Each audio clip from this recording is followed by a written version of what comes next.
The bell above the door of the Greasy Spoon chimed, a tinny, familiar sound that Alara barely registered anymore. It was part of the diner's symphony, along with the sizzle of bacon on the griddle, the low hum of the coffee machine, and the murmur of conversations that blended into a single, comforting drone. She moved with an economy of motion honed by years of practice, balancing 3 plates on one arm while pouring coffee with the other, a small, genuine smile fixed on her face. Her life was a series of small, repeatable movements, a careful choreography designed to keep the world spinning. But every Tuesday and Thursday, for exactly 1 hour, her world would stop. It would stop when the man and his 2 small children slid into booth 4, the one with the cracked red vinyl and the wobbly table leg. He was quiet, with eyes that held a deep, settled sadness, like a winter lake. His clothes were simple jeans, a plain sweater, nothing to suggest he was anything other than an ordinary father. His children were his miniature echoes. The boy, maybe 7, had the same serious eyes and a quiet intensity, always lost in a book. The girl, no older than 5, was a spark of untamed energy, her pigtails bouncing as she colored furiously on the paper placemats Alara always provided. For months, they had been her silent constants. He would order a black coffee and a BLT. The boy, Leo, would get a grilled cheese, crusts cut off. The girl, Mia, would demand chocolate chip pancakes, no matter the time of day. Alara served them, refilled their waters, and cleared their plates, all while her own gaze was pulled, again and again, to the painting on the wall directly above their booth. It wasn't a masterpiece by any classical definition. It was a simple landscape, a windswept hill overlooking a churning gray sea under a sky pregnant with rain. But there was something in the furious, textured brushstrokes, in the way the artist had captured the raw, lonely beauty of the scene, that spoke to a place deep inside her. It resonated with the part of her that remembered the smell of turpentine and the feel of a canvas giving way to the pressure of a brush, the part of her she had packed away long ago, like a box of cherished but useless heirlooms. Today, the pull was stronger than ever. Perhaps it was the weariness seeping into her bones, or the way the little girl, Mia, had looked up at her and presented a drawing of a lopsided rainbow with a stick figure labeled Ella. A warmth had bloomed in her chest, a dangerous, unfamiliar feeling. The man was settling the bill, leaving his usual generous tip. The children were bundled in their coats. It was now or never. The question had been living on her tongue for months, a wild bird beating its wings against the cage of her ribs. She took a deep breath, the air thick with the smell of fried onions and stale coffee. "Excuse me," she began, her voice softer than she intended. He turned, his expression one of polite inquiry. His eyes, up close, were a startling mix of gray and green, like the sea in the painting. "I'm sorry to bother you," she said, her hands smoothing down her apron, a nervous habit. I've always wondered about that painting." She gestured with her chin toward the wall. "It's been here as long as I have. Do you know anything about it? Who the artist is?" The man's gaze followed hers to the painting. A flicker of something unreadable crossed his face. A shadow, a memory. The air around them seemed to still, the diner's symphony fading into a muted hum. He looked at the churning sea, the brooding sky, and then he looked back at her. The polite mask was gone, replaced by a raw, unguarded vulnerability that took her breath away. He held her gaze for a long moment before he spoke, his voice a low, gravelly thing that seemed to carry the weight of the ocean itself. "I do," he said, the words simple yet profoundly heavy. "I painted it." Alara's world didn't just stop, tilted on its axis. The man from booth 4, the quiet father with the sad eyes, was the artist who had captured a piece of her own soul on a canvas and hung it on the wall of a Greasy Spoon diner. The shock was a physical thing, a jolt that ran from the soles of her worn sneakers to the roots of her hair.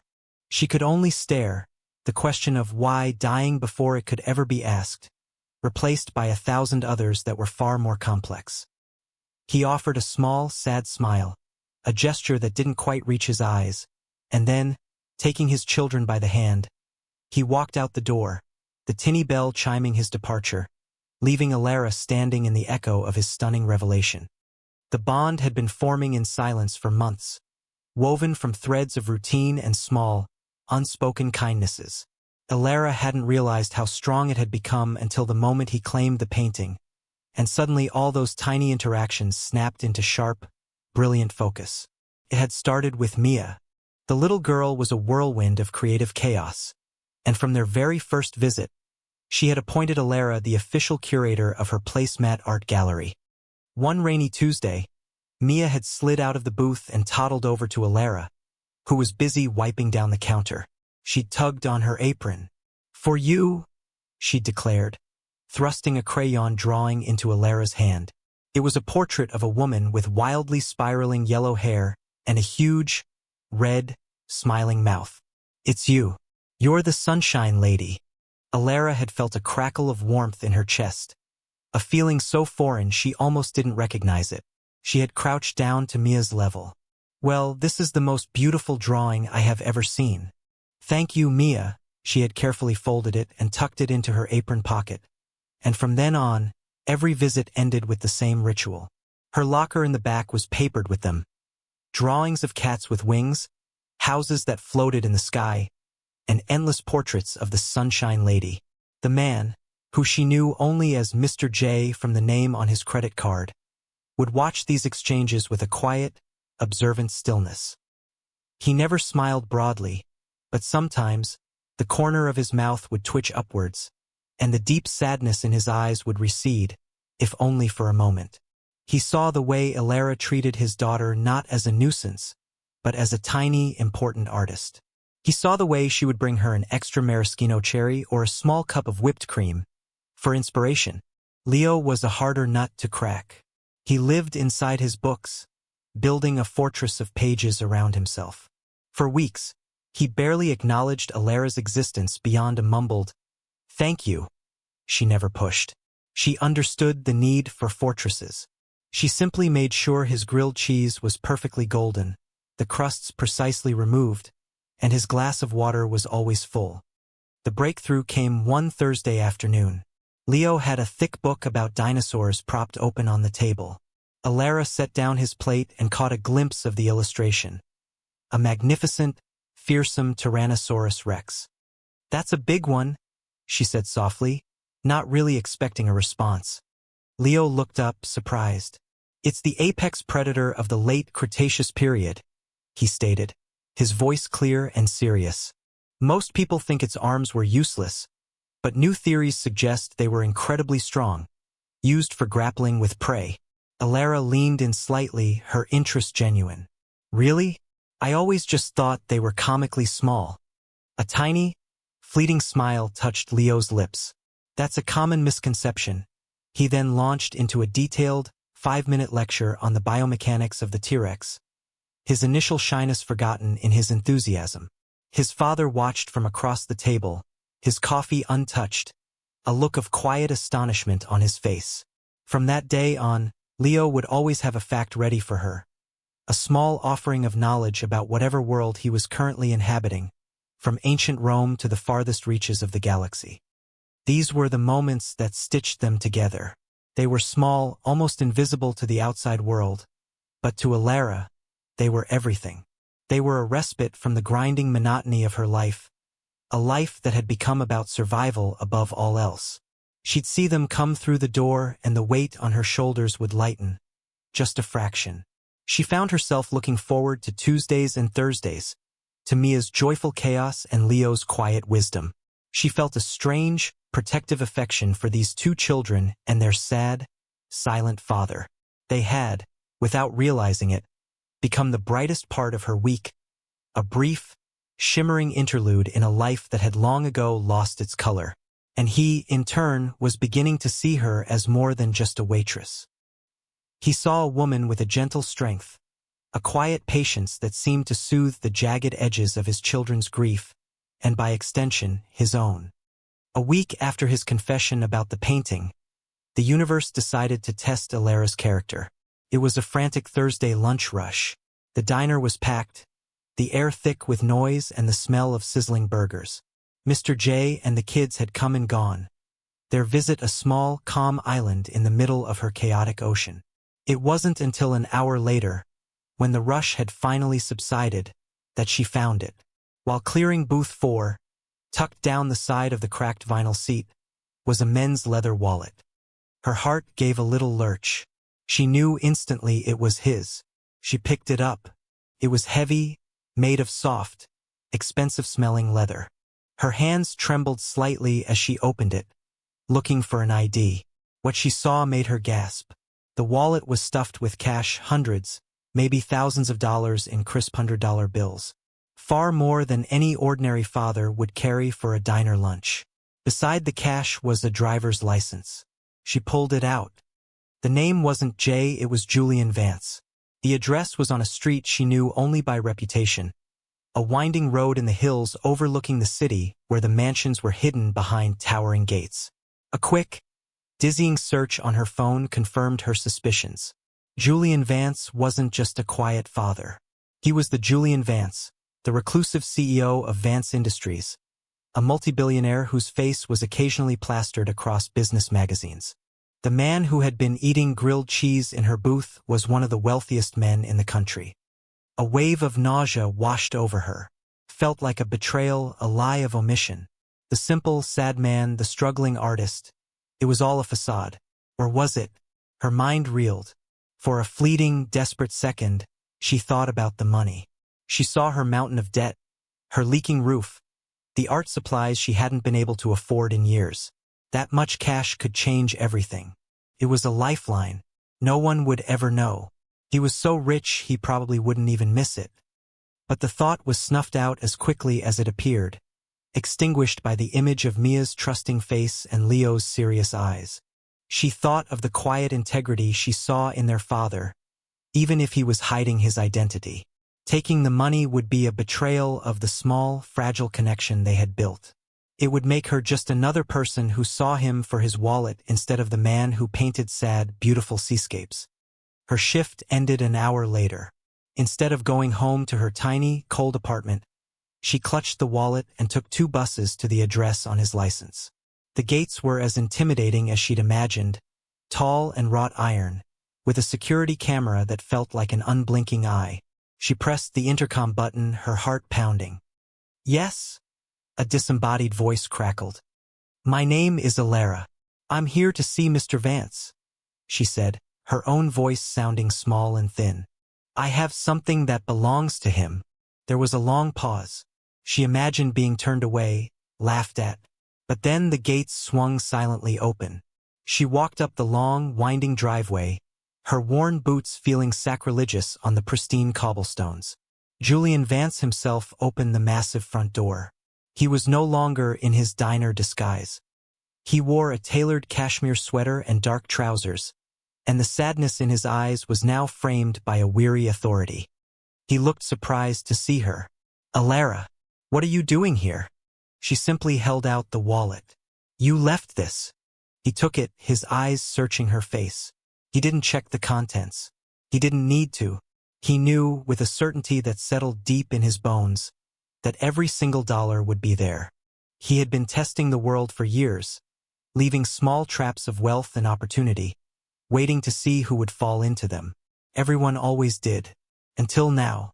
This quiet waitress, who probably needed the money more than anyone he'd ever met, had taken 2 buses to return it without a second thought. "Thank you," he said, the words imbued with a meaning far deeper than simple gratitude. "Please come in. I think we have a lot to talk about." The air inside the mansion was cool and still, carrying the faint, sterile scent of lemon polish and old money. It was a house, not a home, a place of cavernous rooms and polished marble floors that echoed with every footstep. Alara felt small and out of place, her worn coat a drab anomaly in the opulent entryway. Julian led her into a vast living room dominated by a cold, unlit fireplace and floor-to-ceiling windows that overlooked a manicured, lifeless garden. He gestured to a stiff, uncomfortable-looking sofa. "Please sit." She perched on the edge, the wallet now sitting on the gleaming coffee table between them like a verdict. The silence stretched, thick and awkward. "I owe you an explanation." he began, his voice low. He didn't sit, but paced in front of the fireplace. My life. It's complicated. The diner was an escape. A place where I could just be a father. Where my kids could be kids, without the weight of the name Vance. Alara nodded, her hands clasped tightly in her lap. I understand. That painting, he continued, his gaze drifting to a point beyond the window. I hung it there myself years ago. The owner is an old friend. He lets me keep it there. It's the only one I have on public display. He paused, and a profound sadness settled over his features. It's the last thing I painted before my wife died. The confession hung in the air, heavy and raw. Alara's own carefully constructed walls began to crumble. She knew that kind of loss, the kind that hollows you out and changes the color of the world forever. She was an artist, Julian said, his voice barely a whisper. A real one, brilliant. She saw color and light in ways I never could. We met in art school. After we got married and the company took off, I put my brushes away, but she never did. She was painting the day of the accident. He finally looked at Alara, and his eyes were swimming with a grief so immense it felt like a physical force in the room. When she was gone, the color was gone. I haven't picked up a brush since. A tear escaped Alara's eye, and she hastily wiped it away. I'm so sorry, and then, before she could stop herself, the words tumbled out. I used to paint, too. His gaze sharpened, focusing on her with a new intensity. My mother was my inspiration, Alara explained, the story pouring out of her as if a dam had broken. She wasn't famous, but she was my hero. She could make magic with a cheap set of watercolors. When she got sick, I dropped out of art school to take care of her. After she passed, there were her medical bills, the mortgage. I started waitressing. I told myself it was temporary. But temporary has a way of becoming permanent. The debt is still there. The dream, it got packed away. It hurt too much to look at it, to remember what I'd lost. They sat in a shared silence, two people from impossibly different worlds, suddenly bound by the same invisible threads of grief and abandoned passion. He, the billionaire who had lost his muse, and she, the waitress who had sacrificed her art for survival. In that sterile, silent room, they saw each other for the first time. Not as a CEO and a server, but as two artists whose wounds were shaped exactly alike. The painting on the diner wall was no longer just a painting. It was a bridge, a testament to a love that was lost, and a dream that was buried. And for the first time in a very long time, for both of them, a tiny flicker of color seemed to return to the world. 2 days later, Alara's phone rang. It was Julian Vance. His voice was strained, laced with a quiet desperation. My nanny just quit, he said without preamble. Walked out. I'm in the middle of a merger. I have to be in meetings all day, and I have no one for the children. I know this is a ridiculous long shot, but would you consider helping? Just for a few days. Alara's mind raced. Her, a nanny? In that museum of a house? It was absurd.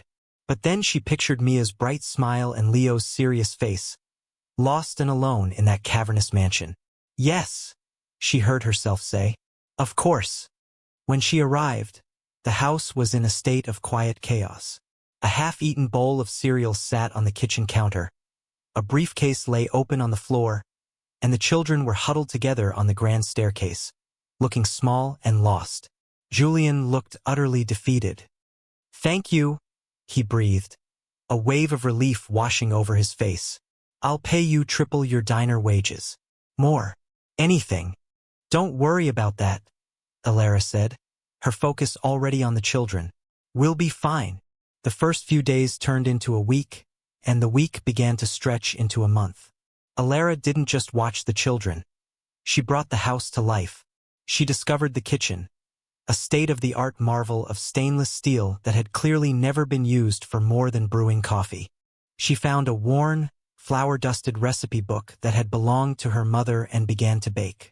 The sterile scent of lemon polish was soon replaced by the warm, comforting aroma of chocolate chip cookies and fresh bread. She filled the silent rooms with laughter. She organized treasure hunts in the manicured garden, turning it into a jungle of adventure. She built epic pillow forts in the vast living room, transforming the stiff, formal furniture into the walls of a magical kingdom. For the first time, the house echoed with the sounds of children's joy instead of just their footsteps. Mia flourished under her care, her artistic output exploding. Alara covered a huge wall in the playroom with butcher paper, declaring it the Mia Monet Gallery, and proudly displayed every new creation. But her real triumph was with Leo. She noticed his fascination with the natural world and suggested they build a terrarium.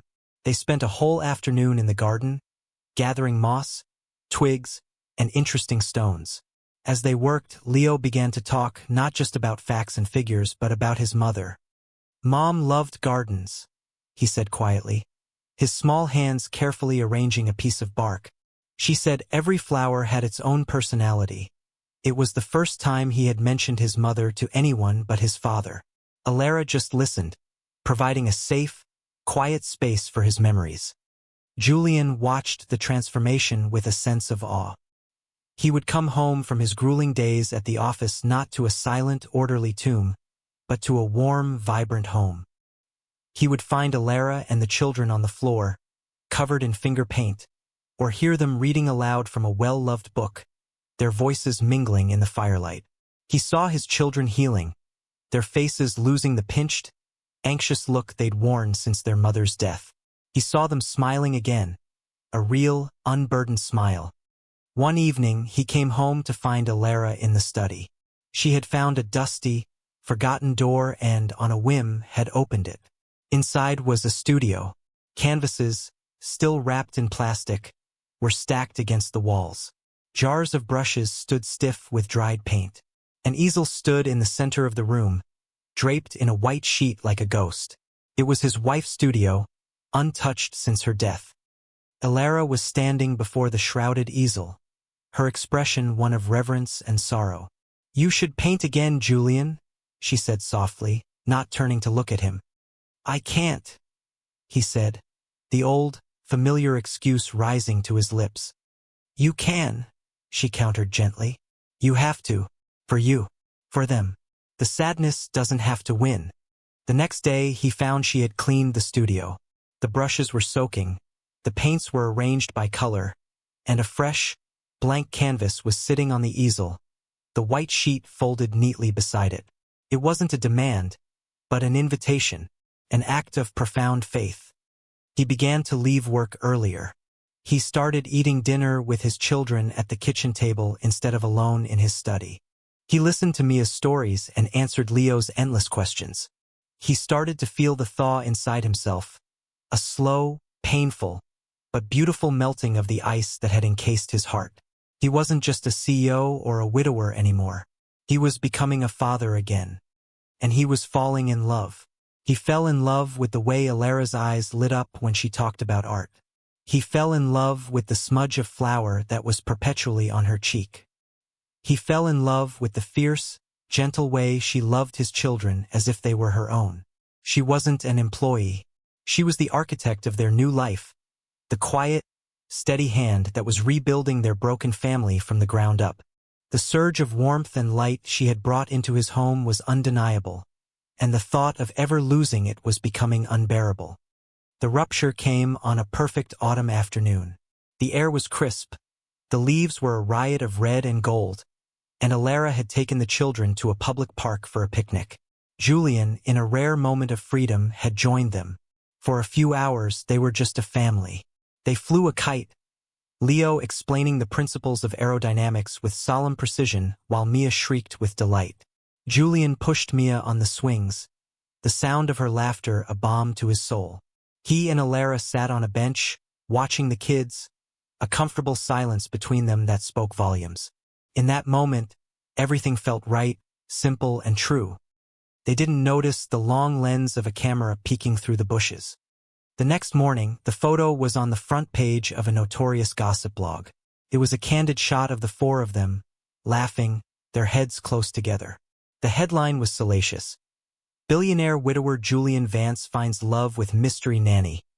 The article was a tapestry of speculation and innuendo, painting Alara as a gold-digging opportunist who had masterfully inveigled her way into the life of a vulnerable, grieving billionaire.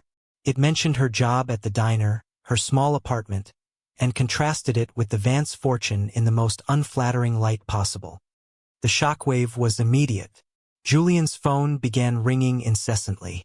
Members of the board for the Vance Foundation, the charitable wing of his company that was his late wife's legacy, were in an uproar. He was summoned to an emergency meeting. The boardroom was as cold and imposing as ever. Arthur Kensington, the foundation's chairman and an old friend of his father's, stood waiting for him, his face a mask of grim disapproval. He held a tablet with the offending article displayed on the screen. "Julian, what is this?" Arthur demanded, his voice sharp. "We are 2 weeks away from our annual fundraising gala. We are trying to secure a 9-figure donation to build the new pediatric wing. The optics of this, they are a catastrophe." "It's a picture from the park, Arthur," Julian said, his voice tight with anger. "They've twisted it into something ugly." "Optics are reality," Arthur countered, his tone unyielding. "Our donors value a certain image, stability, Tradition. A relationship between a man of your stature and his domestic staff, a former waitress. It suggests poor judgment. It makes you look vulnerable, easily manipulated.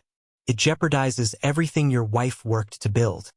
Every word was a carefully chosen weapon, designed to hit Julian where he was most vulnerable. His wife's memory, his duty to her legacy. He felt the walls closing in, the immense pressure of his world, of his name, suffocating the small, fragile happiness he had just begun to find. "What do you want me to do, Arthur?" Julian asked, the question tasting like ash in his mouth. "You must let her go," Arthur said, his voice devoid of sympathy. "Immediately. Issue a statement clarifying that she was a temporary employee and that your relationship was strictly professional. We need to control the narrative. It's the only way to protect the foundation." The choice was laid bare before him. The foundation, the tangible legacy of his wife's compassion, or Alara, the woman who had taught him how to live again. The weight of his responsibilities, of his entire history, pressed down on him. He thought of the sick children the new hospital wing would save. He thought of his duty, and with a heart that felt like it was breaking in two, he made the logical, responsible, and utterly soul-crushing choice. He returned home that evening, the dread a cold stone in his stomach. Alara was in the kitchen, helping the children finish their homework at the table. The room was warm and smelled of cinnamon. It was a perfect portrait of the home she had created, the home he was about to destroy. "Alara, can I speak with you in my study?" he asked, his voice a hoarse croak.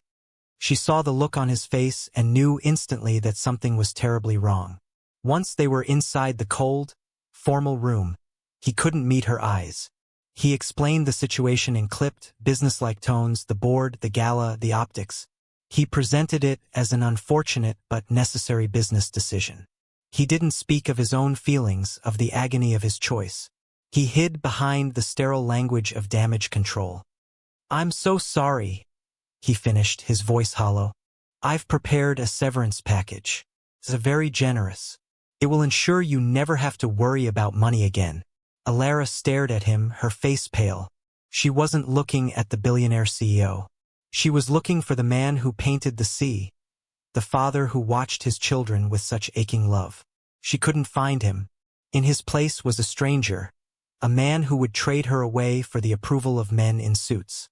The pain was a sharp, physical blow, but her pride was stronger. "I don't want your money," she said, her voice trembling but firm. She took off the beautiful, warm cashmere coat he had bought for her when she first started, the one that had always felt like a costume, and folded it neatly over the back of a chair. "I'll be gone in the morning." She turned and walked out, leaving him alone in the study with her coat, the ghost of her warmth, and the deafening silence of his perfectly protected legacy. The house fell silent again. It was a heavy, suffocating silence, far worse than before. The aromas of baking and the echoes of laughter were gone, replaced once more by the scent of lemon polish and the cold, dead air of a mausoleum. Julian moved through the rooms like a ghost. The vibrant life Alara had breathed into the space now just a painful memory. The children were bereft. Mia stopped drawing. Her crayons lay untouched, her gallery wall a monument to a happier time. She would wander the house, asking for Ella, in a small, lost voice that broke Julian's heart. Leo retreated back into his fortress of books, but this time, the walls were higher, the silence more absolute. He wouldn't even share his facts with his father anymore. One evening, Julian found a small, worn stuffed bear, Leo's most prized possession, a threadbare companion he'd had since he was a baby, sitting on the pillow in Alara's empty room. Leo had never let that bear out of his sight. It was a silent, devastating accusation. Julian's guilt was a physical weight, a constant pressure in his chest. He had made the right choice, the choice of a responsible CEO and guardian of a legacy. He had saved the fundraising gala. Arthur Kensington was pleased. The donors were placated, but he had sacrificed his family's soul to do it.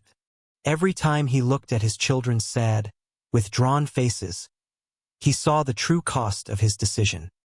He saw Alara's wounded expression, her quiet dignity as she refused his money, and he knew he had failed in the only way that truly mattered. The night of the Vance Foundation Gala arrived.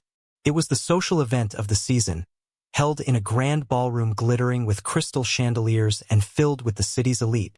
Julian stood at the podium, looking out at the sea of expectant faces, the teleprompter in front of him glowing with the carefully crafted speech Arthur's team had prepared. It was a speech about legacy, philanthropy, and financial responsibility. It was a speech full of empty words. He looked down at the front table, where his children were sitting with a new, agency-approved nanny who they completely ignored. Mia was pushing a piece of bread around her plate, her expression listless. Leo was staring into space. They were 1,000,000 miles away. In that moment, something inside him snapped. The carefully constructed facade of Julian Vance, CEO, shattered. He pushed the prepared speech aside. "Good evening," he began, his voice raw and unsteady, catching the attention of the entire room. "Tonight, we're here to talk about legacy. We talk about it in terms of buildings, of endowments, of numbers on a balance sheet. I've spent the last week telling myself that this is the only legacy that matters." He paused, his gaze sweeping the room, finally landing on Arthur Kensington, whose face was hardening with alarm. "I was wrong," Julian said, his voice gaining strength. "A legacy isn't about what you build. It's about who you build up. It's about the lives you touch, the values you uphold when it's difficult, when it's inconvenient, when the optics are all wrong." A nervous murmur rippled through the ballroom. "Recently," he continued, his voice ringing with conviction, "I was forced to make a choice. I was told that to protect this foundation, to protect the perception of my family, I had to dismiss a person from my life. A woman who was, according to the world's shallow metrics, not good enough. She was a waitress. She lived in a small apartment. She didn't have the right pedigree." He locked eyes with his children, who were now looking at him, truly looking at him, for the first time in weeks. "But this woman, this waitress named Alara, has more integrity in her little finger than anyone in this room. She brought my house back to life. She taught my children how to laugh again. She reminded me what it feels like to be a father, not just a CEO. She showed us that true wealth has nothing to do with the money in your bank account, and everything to do with the warmth in your home and the character in your heart. I asked her to leave because I was a coward. It shows optics over authenticity. I chose the approval of strangers over the happiness of my own children." He took a deep breath, his stand now absolute. "This foundation was created by my wife to help people. It was built on a foundation of compassion, and I will not allow it to be used as a weapon of classism and prejudice. If you believe that a person's worth is determined by their job title, then by all means, keep your money. But if you believe in integrity, in kindness, in the simple, profound power of a good heart, then join me. Join me in honoring the true legacy of this foundation. Join me in honoring the quiet heroes like Alara, who make the world a better place not with their fortunes, but with their grace. He stepped away from the podium, the silence in the room absolute. Then, from the front table, a single sound broke the stillness. It was the sound of Leo, clapping. Slowly, then all at once, the entire ballroom rose to its feet, the applause thundering through the hall. Julian didn't see them. He only saw his son's proud face and his daughter's tearful, brilliant smile. He had finally made the right choice. He didn't wait for the gala to end. He left the stage, collected his children, and walked out of the glittering ballroom, leaving the world of optics and expectations behind. He drove straight to Alara's apartment building, a rundown brick walk-up in a part of town his driver usually avoided. He took the stairs 2 at a time, his heart pounding a frantic rhythm against his ribs, with Leo and Mia trailing closely behind him. He knocked on her door, the sound echoing in the dimly lit hallway. When she opened it, she looked tired.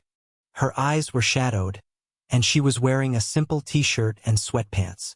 She saw him, and then she saw the children, and her expression softened with a pain that was almost unbearable for him to witness. "Julian, what are you doing here?" she asked, her voice a whisper. "I'm an idiot," he said, the words rushing out. "I am a fool and a coward, and I am so sorry. I made the wrong choice. I listened to the wrong people. The only thing that matters, the only legacy that matters, is what we have, what we had. Please, Alara. I can't do this without you." She looked at him, her heart at war with itself. The hurt was still there, a raw, open wound, but the sincerity in his eyes, the desperate plea in his voice, was undeniable. She was about to speak, to tell him she needed time, that it wasn't so simple, when a small figure darted out from behind Julian's legs. It was Mia. She ran to Alara and threw her arms around her legs, hugging her tightly. "We missed you, Ella," she mumbled into her sweatpants. Then she held up a piece of paper she'd been clutching in her hand. It was a drawing, not of a winged cat or a floating house. It was a simple, wobbly drawing of 4 stick figures holding hands under a lopsided rainbow. There was a tall man, a small boy, a tiny girl, and a woman with spiraling yellow hair. Underneath, in Mia's messy, determined crayon scrawl, were 2 words, "Our family." That was it. The child-led truth, pure and irrefutable. It shattered the last of Alara's defenses. Tears welled in her eyes as she knelt and hugged Mia back, burying her face in the little girl's hair. She looked up at Julian, her vision blurry.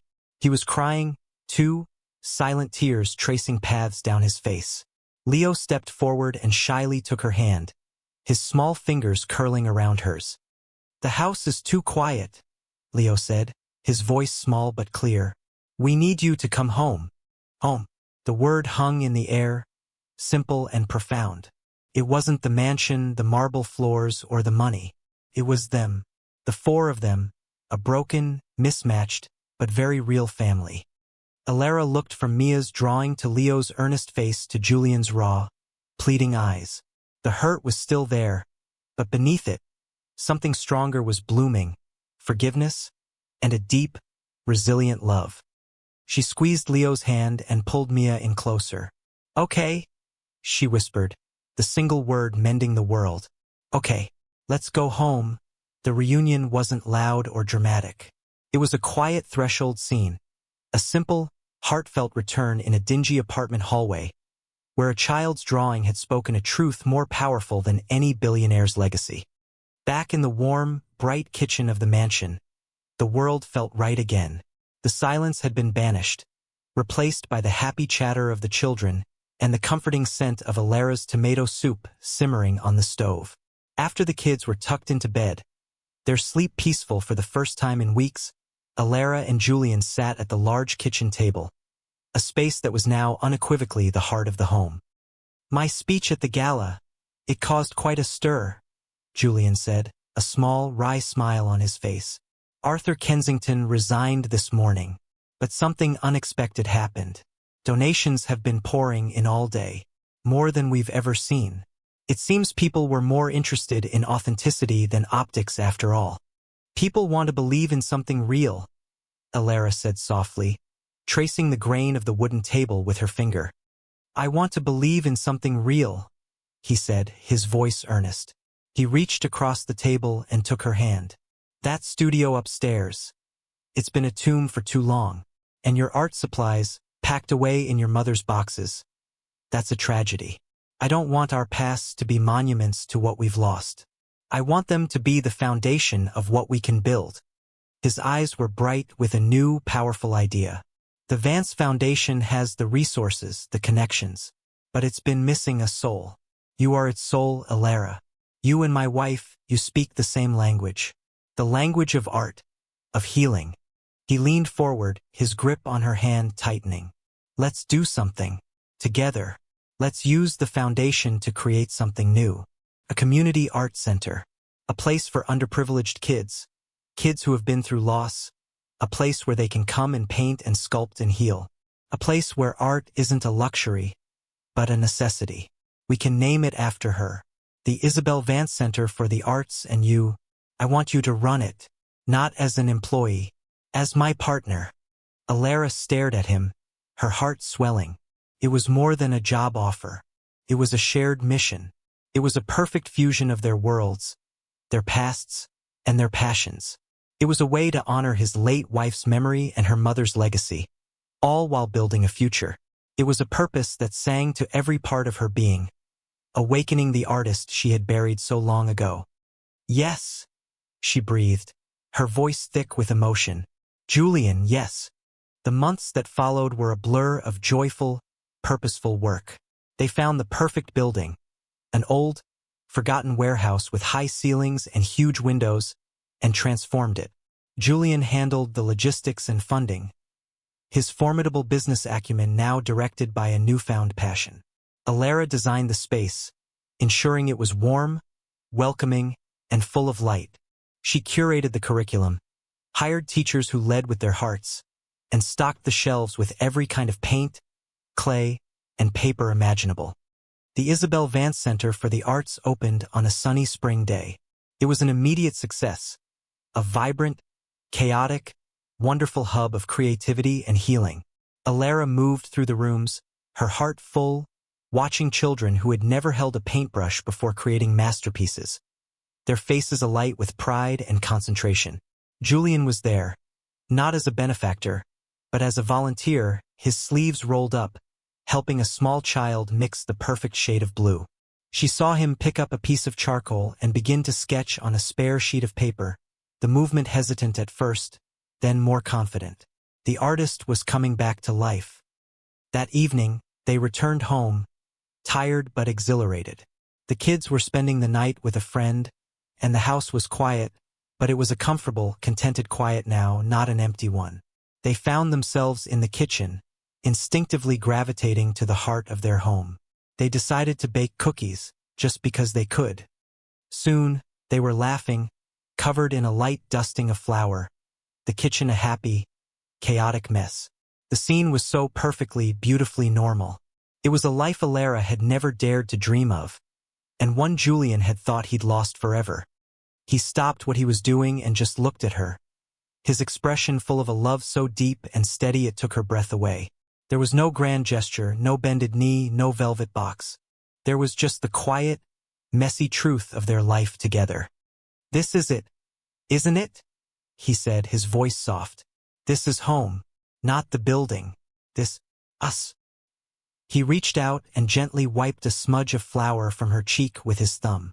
I don't ever want to go back to the way it was before. I don't want you to be a nanny or the director of the center or anything else. I just want you to be here, with me, with the kids.